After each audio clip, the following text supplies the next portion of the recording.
Mis hermanos, buenas tardes tengan todos ustedes. Los saludamos desde la Ciudad de México a nombre de la Comisión de Liturgia y Espiritualidad de la Arquidiócesis y con el apoyo, la guía, el pastoreo de Monseñor Pedro Agustín Rivera Díaz. En estos momentos les pediríamos, como siempre, por favor, que nos pongamos en las manos del Señor a través de la oración que siempre nos acompaña, pidiendo la guía, la unción del Espíritu Santo. Ven, Espíritu Santo, ven por medio de la poderosa intercesión del Inmaculado Corazón de María, tu amadísima esposa. Ven, Espíritu Santo, ven por medio de la poderosa intercesión del Inmaculado Corazón de María, tu amadísima esposa. Ven, Espíritu Santo, ven por medio de la poderosa intercesión del Inmaculado Corazón de María, tu amadísima esposa. Este día los hemos invitado a que meditemos, pusimos como tema una pregunta, y es: ¿voy yo al cielo? O sea, con el tipo de vida que llevo, con las enseñanzas que me han dado, que he aceptado o que he ignorado, ¿voy yo al cielo, mis hermanos? Y quiero iniciar primero, hay mucho de dónde hablar sobre esto, pero quiero iniciar primero, ¿qué nos dice la palabra de Dios respecto a ir al cielo, respecto a qué necesitamos para ir al cielo y quiénes son los que ya están en el cielo, ¿sí? Como en otras ocasiones, los invitamos a que si tienen algo en que anotar, es importante para que ustedes también puedan después volver a leer y meditar profundamente estos textos bíblicos. Y es precisamente San Pablo, mis hermanos, quienes en este texto bíblico le habla a la comunidad de Filipos, a los filipenses. Viene siendo en el libro de Filipenses 3:10, una reflexión que hace. Acordémonos que todas las cartas de San Pablo, y esto es importantísimo, van dirigidas a las comunidades, a todas esas comunidades que fueron abriendo en ir compartiendo lo que es la vida en Cristo, las primeras comunidades cristianas. Y es por eso es tan importante que podamos ir a esa experiencia de los primeros cristianos, que para nosotros es una bendición aprender.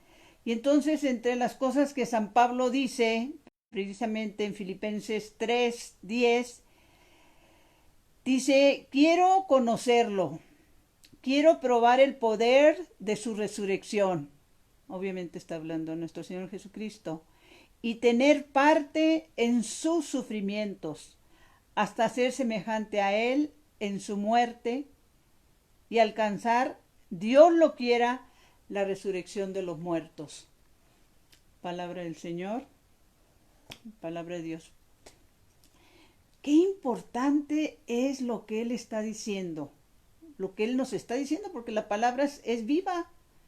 La palabra siempre está viva y nos lo está diciendo a nosotros, a ti que nos estás escuchando, ¿sí? Dice: quiero conocerlo, lo voy a volver a repetir, quiero probar el poder de su resurrección y tener parte en sus sufrimientos hasta ser semejante a Él en su muerte y alcanzar, Dios lo quiera, la resurrección de los muertos.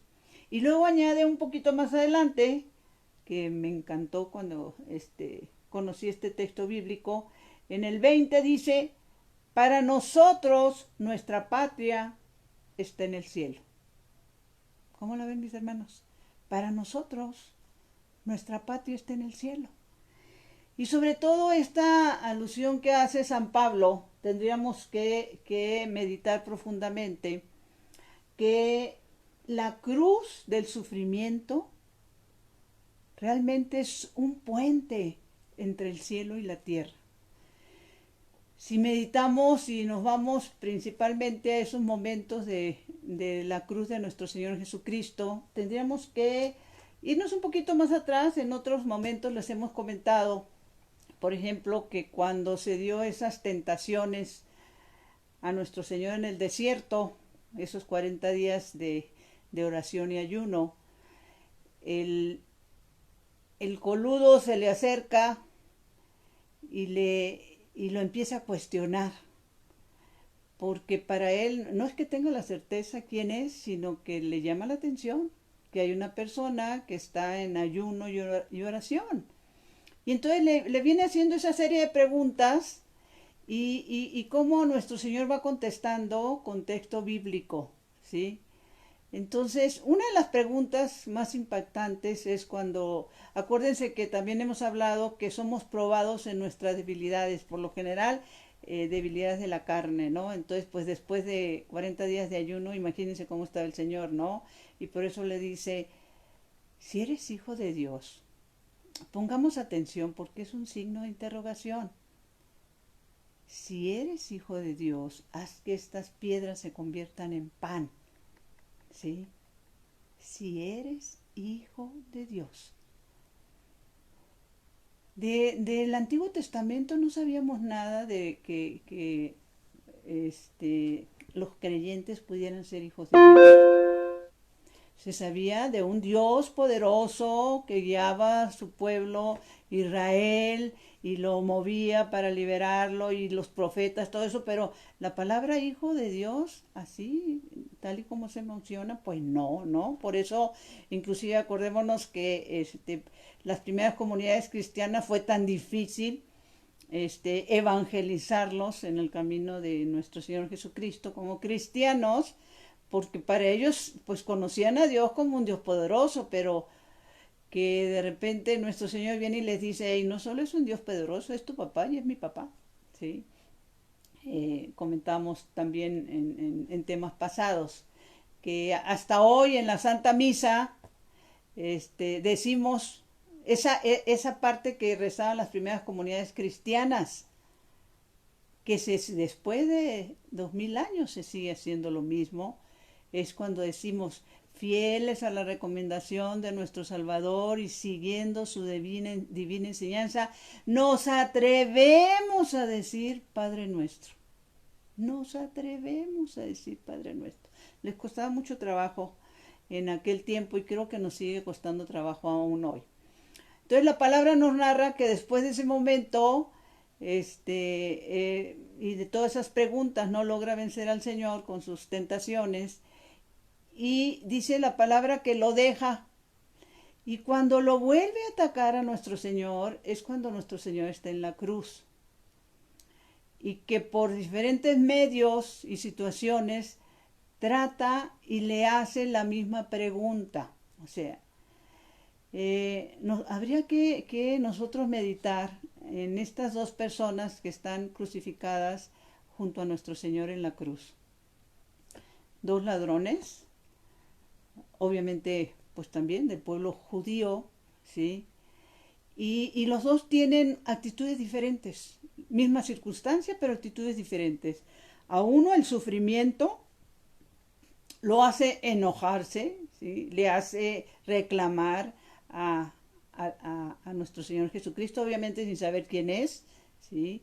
Y le pide que se baje y lo baje si realmente tiene poder, ¿no? Él está tratando de salvar su cuerpo. Al otro, al que conocemos como buen ladrón, ese tiene diferente reacción. Y esto es tan importante, mis hermanos, de la necesidad de que nosotros estemos preparados en todo momento.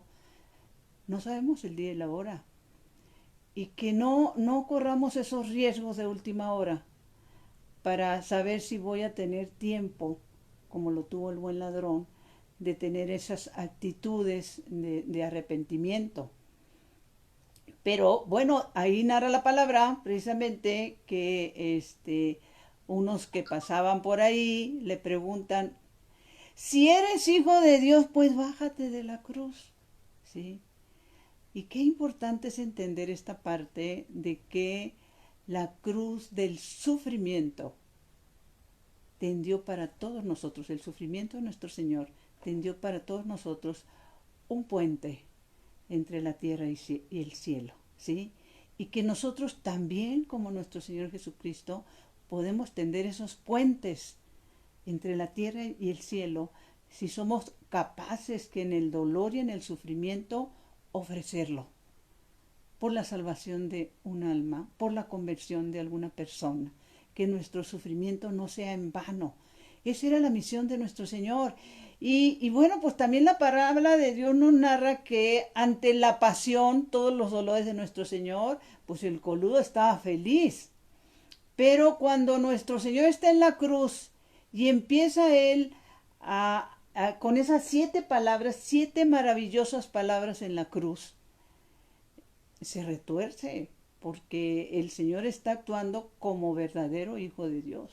Ahora nosotros, ¿a partir de qué momento precisamente en esto de los programas que estamos haciendo esta semana de la Comisión de Liturgia y Espiritualidad de la Arquidiócesis, pues estamos tratando de meditar el significado del bautismo, por ejemplo, ¿sí?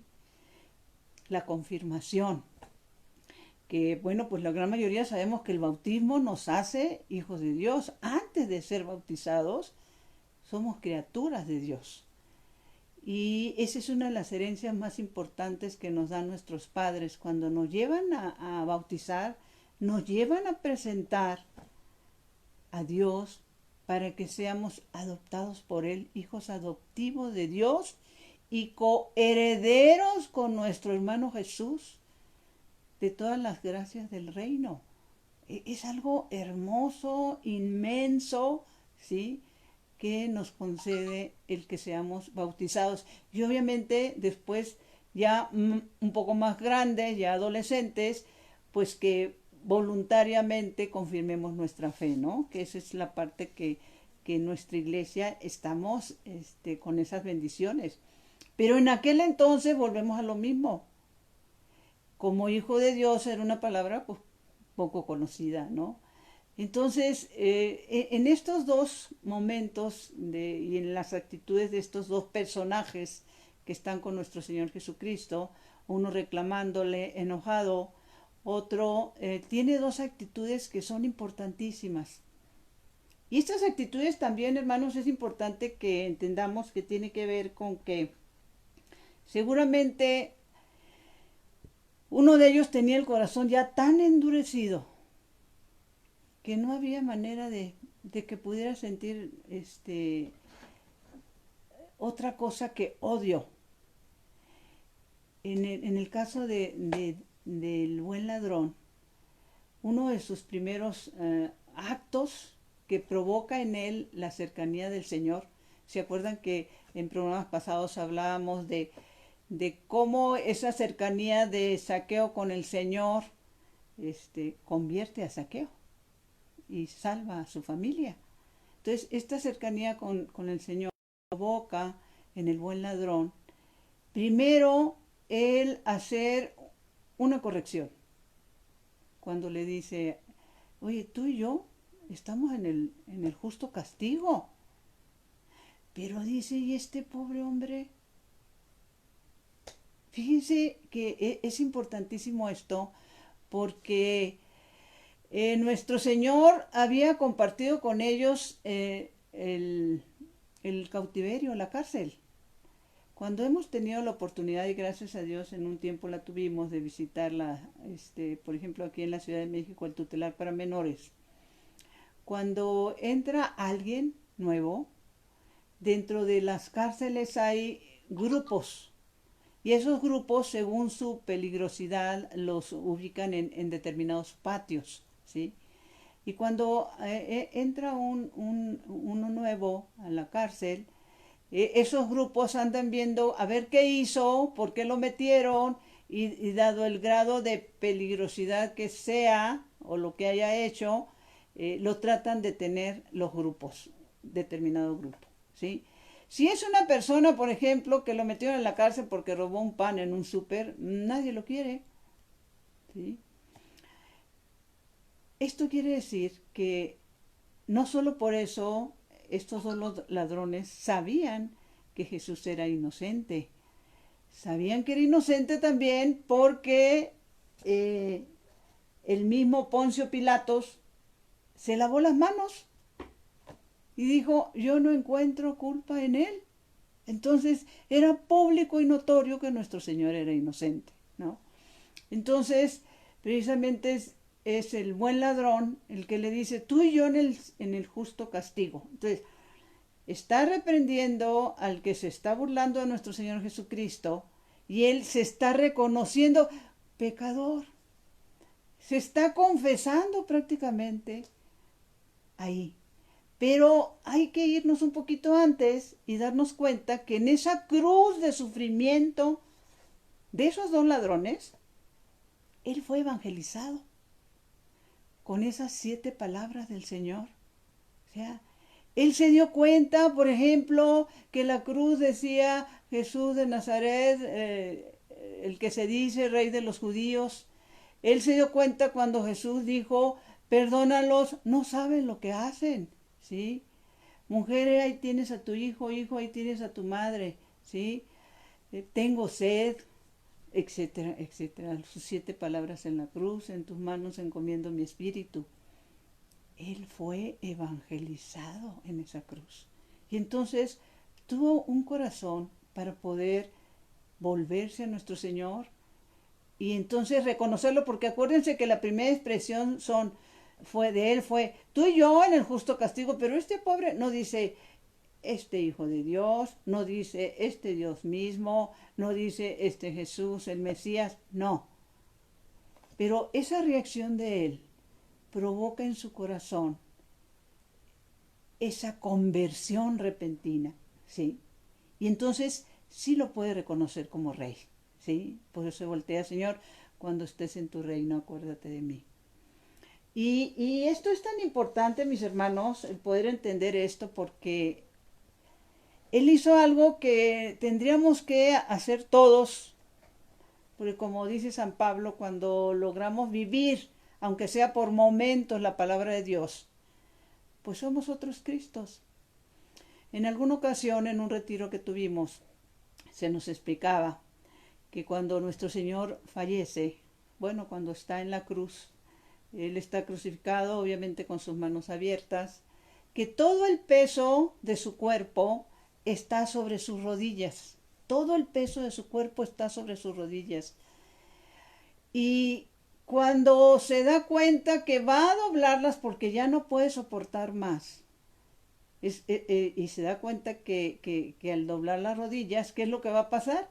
Se le va a subir el tórax y va a morir asfixiado. Nuestro Señor murió asfixiado, ¿sí? Y es cuando dice, en tus manos encomiendo mi espíritu. ¿Se acuerdan que les hemos dicho Salmo 31? En sus momentos de sufrimiento, cuando Él se estaba entregando por nuestros pecados, Él hizo la oración de un salmo. En tus manos encomiendo mi espíritu. Dobló rodillas, se le subió el tórax y murió asfixiado. ¿Qué necesitamos hacer para ganar el cielo? Doblar rodillas, mis hermanos. Cuando nosotros doblamos rodillas, y doblar rodillas es morir a la carne. La carne es la que sabemos que tenemos 3 enemigos poderosos: Ave María Purísima, el demonio, el mundo y la carne. Y la carne yo les diría que es de la que nos cuesta más trabajo vencer, ¿sí? Entonces, ¿cuándo doblas tus rodillas? Cuando alguien te ofende, cuando alguien hace algo en contra tuya y tú no le regresas mal por mal, en ese momento tú doblas rodillas en el silencio, ¿sí? Y cuando doblas rodillas, mi hermano, mueres a la carne. ¿Y qué significa morir a la carne? Significa que es cuando el espíritu puede reaccionar. Por eso nos dice San Pablo que el espíritu está pronto, pero la carne es débil, mis hermanos, ¿sí? Y más tardamos, el espíritu está pronto para auxiliarnos, pero el pecado de la carne nos jala muchísimo en todos los sentidos. ¿Yo por qué me voy a dejar? ¿Quién se cree? ¿Por qué me hace esto? ¿Y qué les puedo decir? Inclusive acuérdense que en esto también de lo que son las comunidades, los movimientos, los grupos apostólicos, el coludo los odia. No lo soporta para nada. ¿Por qué? Porque ese es el camino al cielo. Necesitamos ser personas de comunidad. Y una de las cosas que nos dice precisamente, yo estaba viendo, ¿qué es lo que nos hace llegar al cielo? Ir al cielo, estar en el cielo, buscar el cielo. Váyanse por favor, mis hermanos, al libro de sabiduría, ¿sí? Es que cuando nuestro Señor le dice esas palabras a este hombre, el buen ladrón, yo recordaba, hay un libro hermosísimo que se los súper recomendamos. Esta es la portada del libro, a los que lo quieran ver. Se llama Del Sinaí al Calvario.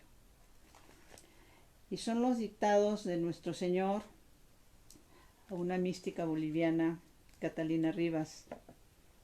¿Y qué le dice el Señor cuando este hombre ha hecho primeramente una confesión delante de él y ha tenido esas palabras de reconocerlo como rey? El Señor le dice a esta mística boliviana, refiriéndose a este momento, cuando le dice, en verdad te aseguro que hoy mismo estarás conmigo en el paraíso, que es una de las 7 palabras. Le dice, pongamos atención por favor, en efecto, no va a ser el más santo de los que hasta ese día murieron quien entre primero en la gloria, ni siquiera van a ser los profetas y mártires quienes ocasionen la fiesta en el cielo. Es un ladrón, mis hermanos, un asesino tal vez, un hombre repudiado por la sociedad, el primer santo canonizado en vida y por el mismo Jesús. San Dimas. ¿Alguna vez se te ha ocurrido pedirle algo a San Dimas? El primer santo canonizado en vida por el mismo Jesús. Nuestra Iglesia Santa Católica Apostólica, cuando canoniza a alguien, es porque se hicieron un sinnúmero de estudios, se supo que llevaron una vida de santidad y que después de muertos, personas que les piden su intercesión y se logran ser sanadas, la Iglesia los reconoce como santos, ¿sí? Pero a Dimas lo canonizó el mismo Jesús en su cruz del sufrimiento, ¿sí? Y el sufrimiento fue el que lo llevó a ser salvado. Esa bendición de esa cercanía con nuestro Señor.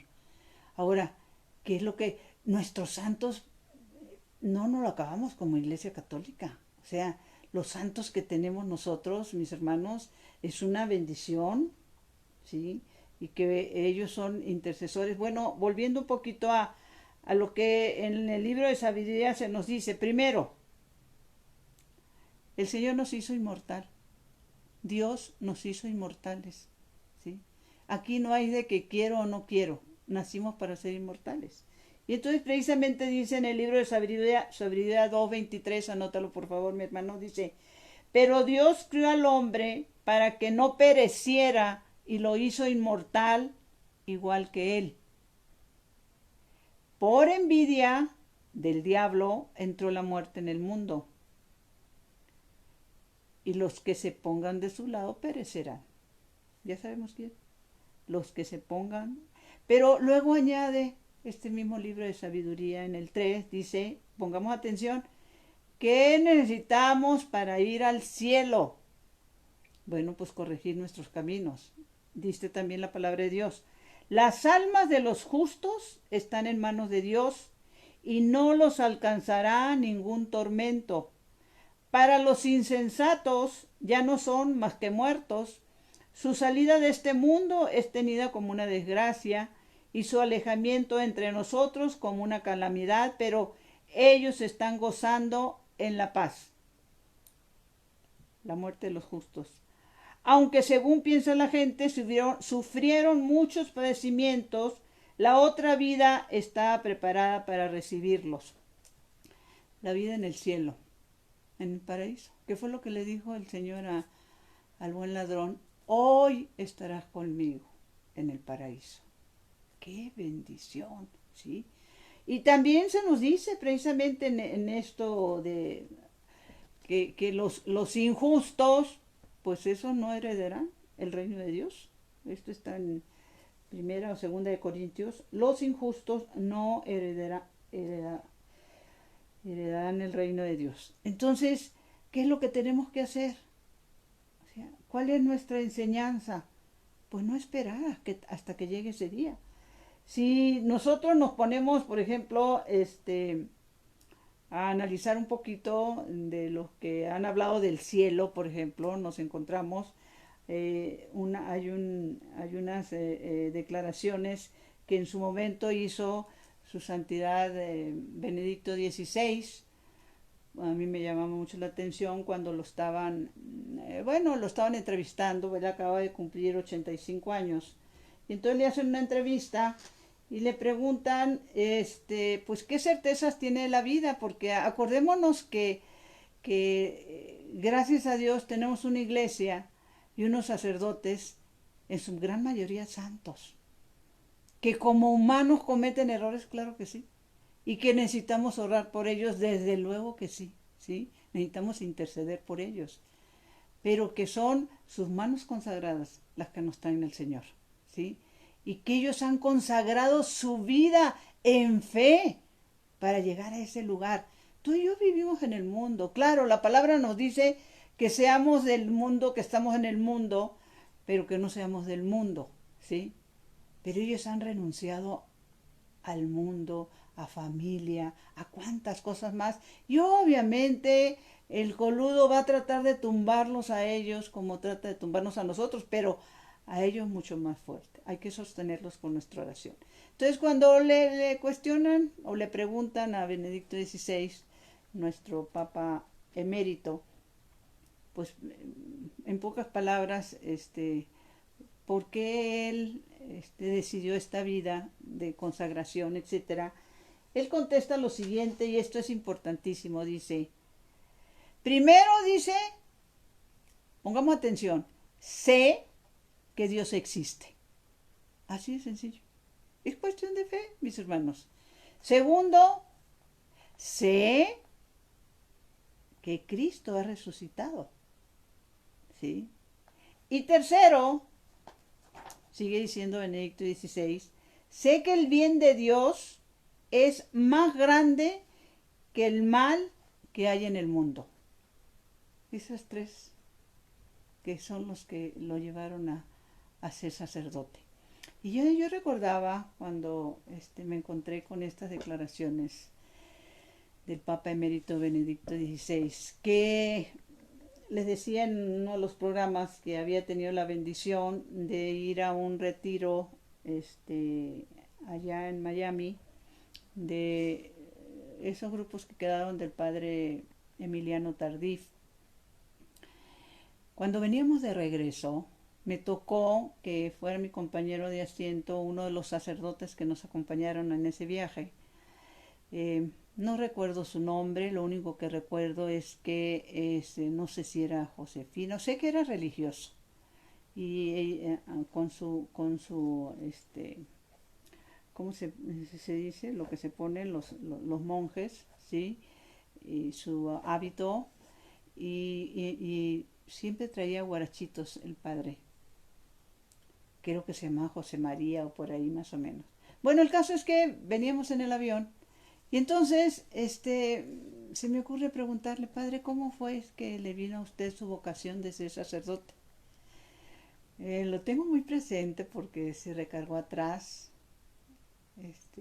soltó una risa hermosa y se voltea y me dice, mira Brenda, cuando tuve la certeza que el cielo existe, no quise correr riesgos. ¿Cómo la ven? Cuando tuve la certeza que el cielo existe, yo no quise correr riesgos. Y esa certeza es la que necesitamos, mis hermanos. Les he hablado de lo que dice la palabra de Dios en la gran mayoría de los casos, de los justos, de los injustos, que la muerte entró por la envidia, que el Señor nos hizo inmortales.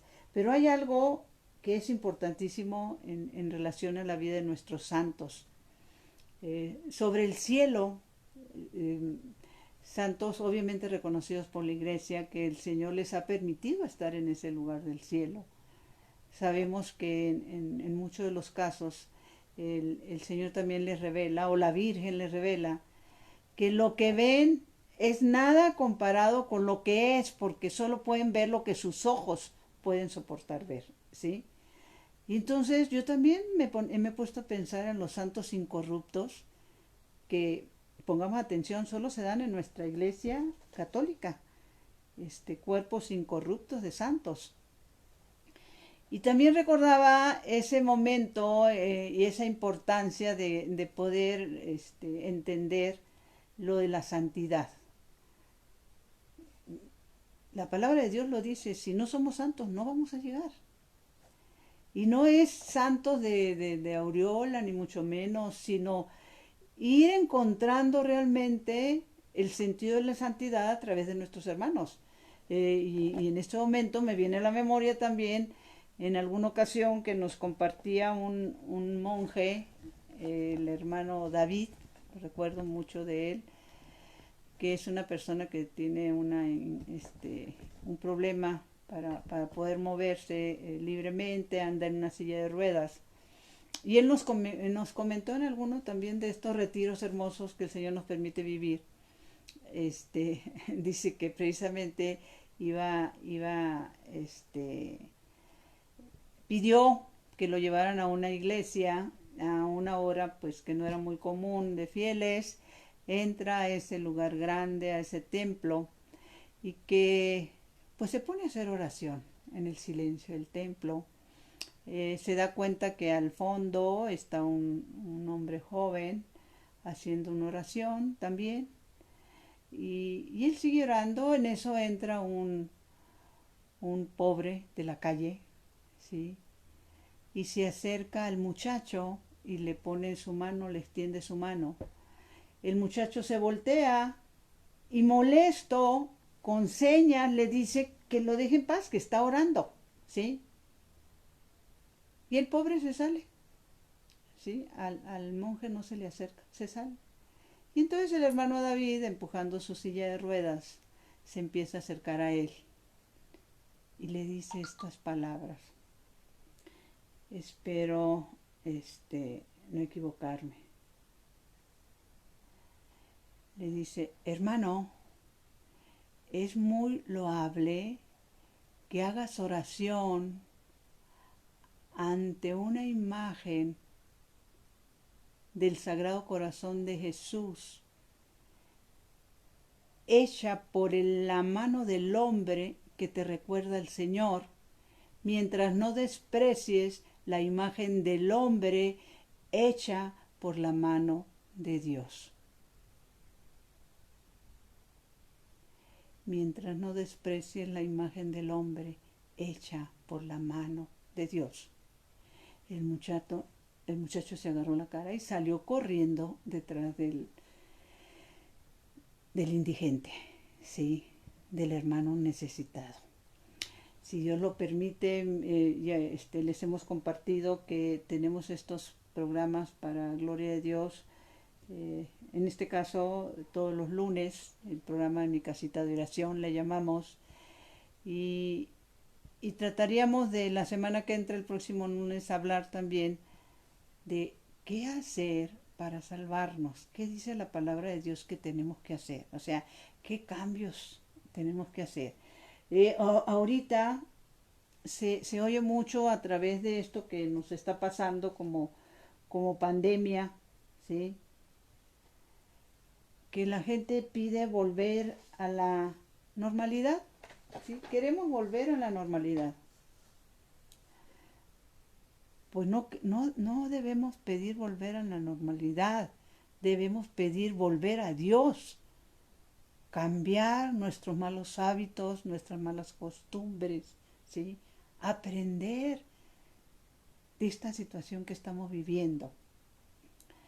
Preguntarme, pero en serio, con la vida que llevo, con lo que estoy haciendo, ¿realmente voy al cielo? ¿Voy yo al cielo? ¿Sí? ¿El cielo existe? Pues existe, mis hermanos. Y por eso nosotros hemos insistido mucho en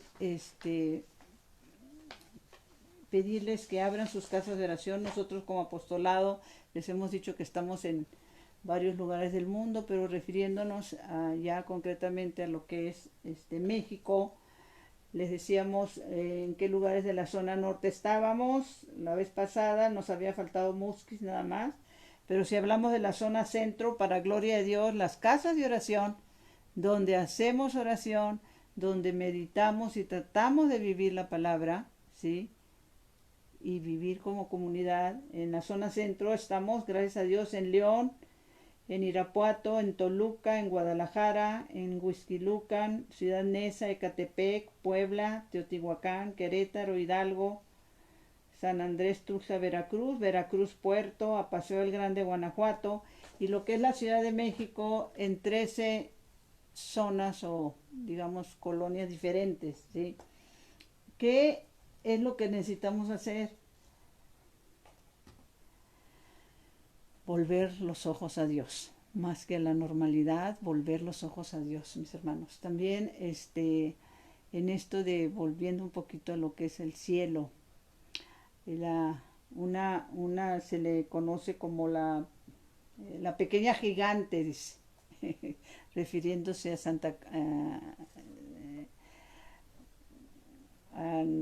esta santa, se me va el nombre, Teresita del Niño Jesús.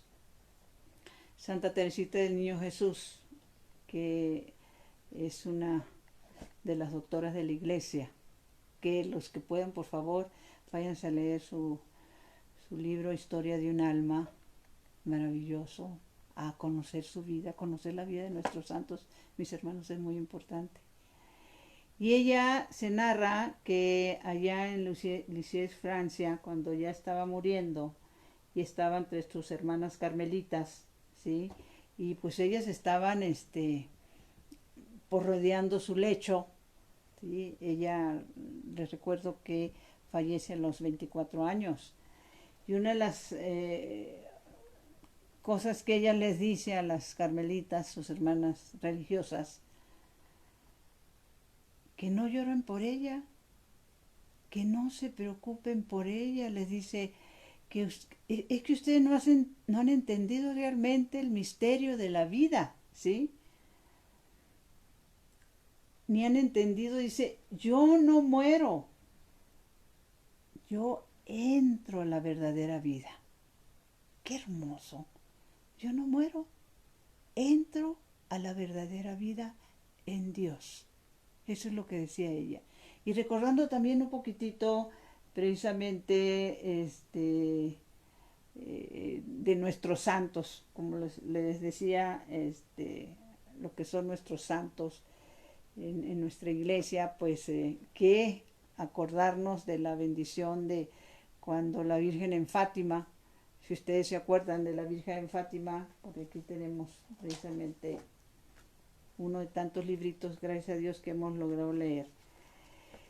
Este diálogo entre la Virgen y los pastorcitos es, y que a mí me encanta, por eso voy yo al cielo, ¿sí? Señora, ¿de dónde viene? Le preguntan. Señora, ¿de dónde viene? ¿Y qué contesta la Santísima Virgen? Del cielo. Y luego le preguntan ellos, ¿vamos a ir nosotros al cielo?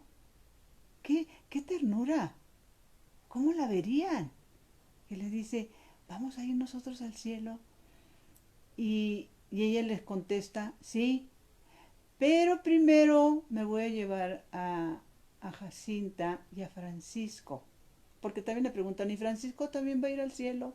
Y la Santísima Virgen le dice, sí, pero Francisco tiene que rezar muchos rosarios. Mis hermanos, entremos al rezo del Santo Rosario, por el amor de Dios, vivamos en comunidad, recemos juntos el Santo Rosario. Eso le dijo la Virgen a los pastorcitos. Y claro, le aclara también a precisamente a Lucía que ella va a tardar un poquito más. Es importante esto que les estoy comentando porque nos tendríamos que preguntar. La Virgen les dice, a ustedes me los voy a llevar.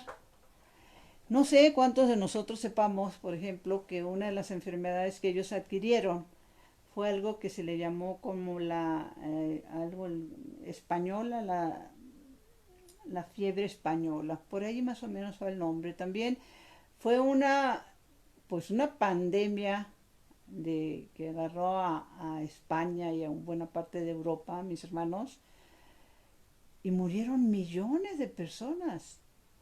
Pero en ese momento, la gripe española, se llama la gripe española, pero en ese momento la Virgen les está diciendo, ok, van a venir al cielo, pero primero tienen que morir. Y por eso tenemos que entender lo siguiente, la muerte, mis hermanos, no es un castigo. Es algo que a los que todos nos estamos encaminando, todos estamos en la fila, ¿sí? Unos más adelante que otros. Es una fila a la que yo no me puedo salir, ni me puedo salir e irme más atrás, ¿sí? Es una fila donde se nos va a cumplir un tiempo, ¿sí? Estamos en esa fila, pero ¿voy al cielo? ¿Estoy preparada? ¿Realmente tomo en serio lo que es la vida en Dios? O sea, vamos en esa fila. Nos tendríamos que preguntar, sobre todo, pues por ese dolor que están sintiendo tantas familias en el mundo entero, por los que se han muerto. Y en ocasiones hasta varios miembros de una misma familia. ¡Qué dolor! Pero cuando la Virgen habla de muerte, no la habla como un castigo. Ella dice, sí van a venir al cielo, pero primero me voy a traer a uno, luego me voy a traer a otro, y tú, Lucía, te vas a quedar más tiempo acá. Los dos niños entraron en sufrimientos con eso primeramente Francisco muere por lo de la gripe española, con sufrimientos. De esa medio se recupera Jacinta, pero después también muere, oye, siendo una niña, muere también sola, sin su familia, en el hospital. ¿Y qué le dice también, recordando todo esto de la vida de los santos, ¿sí? A Santa Bernardita de Lourdes? No te prometo hacerte feliz en la tierra, le dice la Santísima Virgen a Santa Bernardita de Lourdes. ¿Dónde sí? ¿Dónde sí le promete hacerla feliz? ¿Sí? Y ella estaba tan consciente, mis hermanos, de esto, de esta bendición. No te prometo hacerte feliz en la tierra. Que se acuerdan que les comentaba que ella se hace religiosa, sale de Lourdes y está en un convento. No necesariamente todos sabían quién era ella, ¿sí? Pero un sacerdote pide verla porque él duda de que realmente la Virgen le esté hablando a Bernardita y bueno, le hace una especie de entrevista. Y después de estar hablando un buen rato con ella, y en esa sencillez y humildad de Bernardita, pues llegó un momento en que él no le cupo duda, pues que sí, la Virgen hablaba con ella, ¿no? Y no recuerdo exactamente, pero le dice unas palabras, algo así como que tú vas derechito al cielo o tú ya eres una santa, algo así le dice el sacerdote. Y ella se le queda viendo así un poco asustada y le dice, no, no, no, padre, ¿sabe qué? Ahora sí que con su teoría, si y todos piensan lo mismo, cuando yo esté en el purgatorio nadie me va a sacar de ahí. Fíjense nada más que hermoso. Por eso la necesidad de orar, o sea, orar por nuestros difuntos, ¿sí? Eh, Orar para que ellos encuentren realmente ese momento, ese lugar, y tenemos que ir cambiando actitudes para ir siendo justos en la vida en Dios. No quiero terminar sin decirles algo. Les recomendé el libro de El Sinaí el Calvario. Les quiero recomendar este otro que escribió, se llama La práctica de la humildad, que escribió el Papa León XIII. ¿Se acuerdan del Papa León XIII? Que el Papa León XIII es precisamente quien hace la oración de San Miguel Arcángel.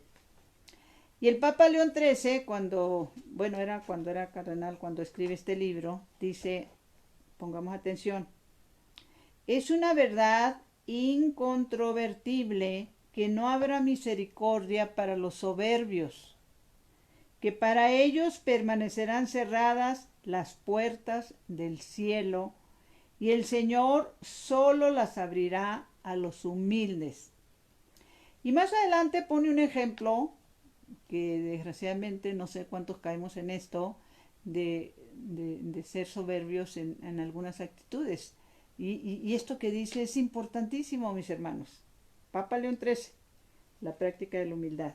Dice, mi hermano, ¿qué dice el Papa León XIII? No te preocupes por aquellas cosas que no están a tu cuidado y de las que no tienes que rendir cuentas ni a Dios ni a los hombres, porque el ocuparte de ellas es signo de secreta soberbia y de vana presunción de sí mismo. Alimenta y hace crecer la vanidad y es causa de mil preocupaciones, inquietudes y distracciones. Como cuando empezamos a criticar lo que hacen los demás. Yo no voy a dar cuenta ni a Dios ni a los hombres y yo no voy a entrar en juicios severos, ¿sí?